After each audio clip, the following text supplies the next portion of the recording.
Why your brain makes you relive embarrassing memories at 3 a.m. It's 3:14 in the morning. You weren't thinking about anything. Then, without warning, your brain hands you a memory. Something you said in ninth grade. A joke that didn't land.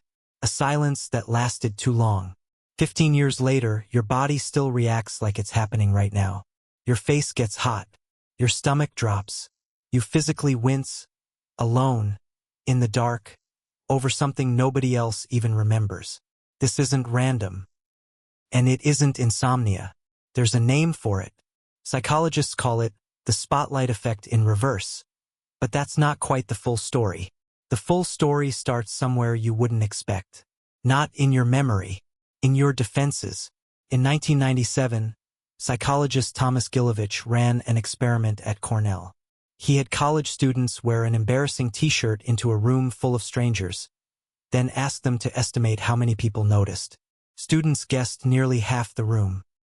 The real number was under a quarter. Gilovich called this the spotlight effect. We assume we're being watched and judged far more than we actually are. But that only explains why embarrassment feels big in the moment.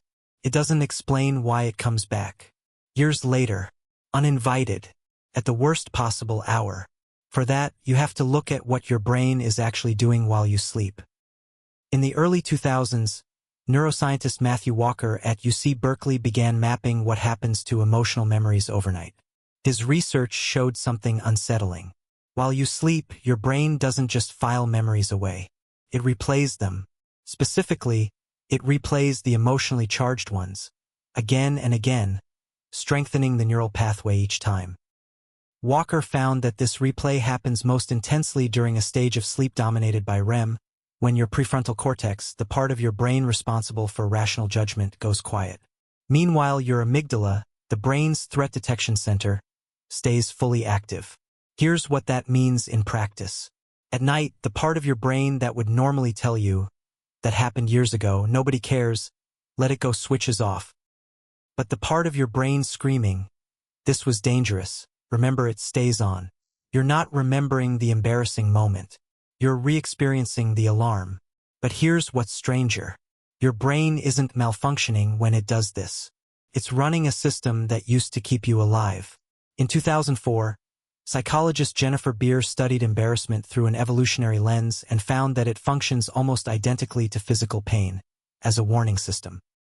Physical pain protects your body from repeating something that injured it.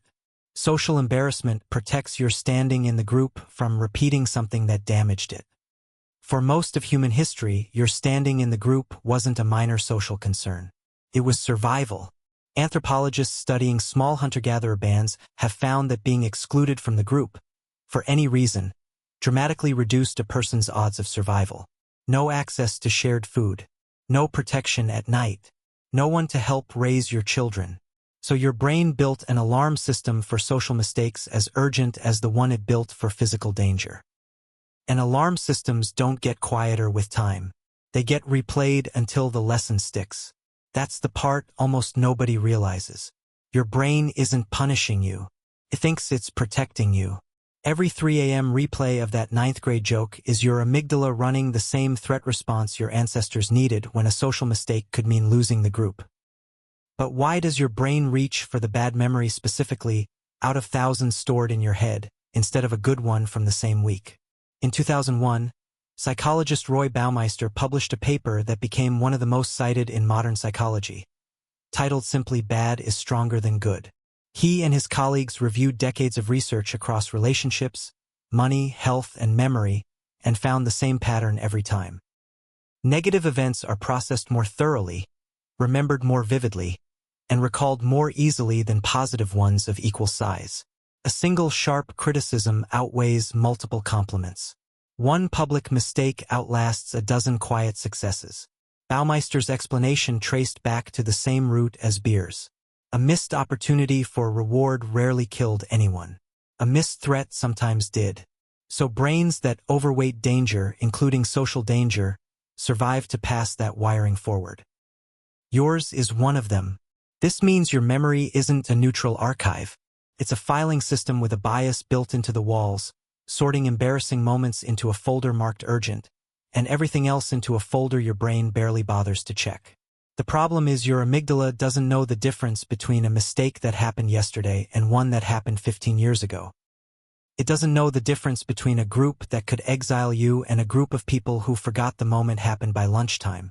There's one more piece. Why 3 a.m. specifically, and not some other hour? Cortisol, the hormone tied to alertness and threat monitoring, follows a daily rhythm. It's lowest in the deepest hours of the night, then begins rising sharply in the early morning, hours before you wake up.